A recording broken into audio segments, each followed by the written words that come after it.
Hello guys, in this video I am going to show you how to check live information on a direction in the TfL Go application. But first I just want to mention, don't forget to subscribe to my channel, because at 10,000 subscribers I am going to show you my whole YouTube revenue statistics and growth strategy, as well as how to make money online. Let's jump into it.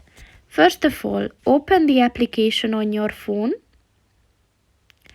and then click on the Where to button at the bottom of the page. So first, just set a destination, and once you click on that, this section will appear at the bottom of the page. So now just click on the View Live Information button, and then you can see all the like train information which is like currently goes on. So that's pretty much it for this video, guys. See you in the next one. Goodbye.